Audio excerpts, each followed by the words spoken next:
Orang yang ikhlas itu adalah sebab diampuni dosa-dosanya. Antum ingat hadis tentang seorang wanita di zaman Bani Israel itu yang kerjanya adalah sebagai mucikari atau apalah namanya itu sejenisnya. Suatu ketika dia berjalan, di tengah jalan dia menemukan ada seekor anjing yang kehausan. Ini syariat mangkoblana ya. Wallahu alam kalau dibawa kisah ini kepada syariat di zaman Nabi kita, Nabi Muhammad SAW, tentunya untuk umatnya. Wallahu alam, dan hisabnya atas Allah Subhanahu wa taala. Allah yang mengatur semuanya. Ini kita bicara syariat sebelum kita. Seorang wanita yang kerjanya itu PSK ya. Dia berjalan, di tengah jalan dia menemukan ada seekor anjing yang kehausan. Dia mengelilingi daripada mulut sumur itu.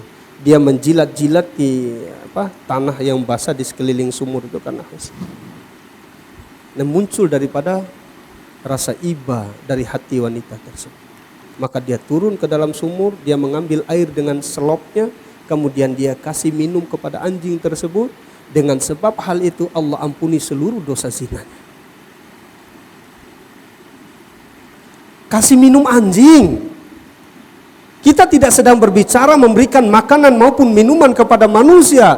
Hanya sekedar berbuat baik kepada hewan, Allah ampuni dosa kita. Lalu bagaimana sekiranya kita memberikan makanan kepada manusia? Lalu bagaimana sekiranya kita memberikan pakaian kepada manusia, minuman kepada manusia? Maka tentunya keutamaannya jauh lebih tinggi. Apa sih yang diharapkan dari seekor anjing? Anjing itu hanya membuat keributan saja. Anjing hanya membuang daripada BAB-nya sembarang tempat. Nabi mengatakan air liurnya anjing itu najis, perlu dicuci sebanyak berapa kali? 7 kali. Tapi lihat, seorang wanita pendosa memberikan air minum kepada hewan yang najis, tapi dengan sebab hal itu Allah mengampuni dosanya. Karena apa kira-kira? Karena muncul dari hati yang ikhlas. Lalu bagaimana sekiranya kita ini kaum muslimin saling memberikan hadiah kepada sesama kaum muslimin? Ada berapa dosa yang Allah hapuskan dari diri kita?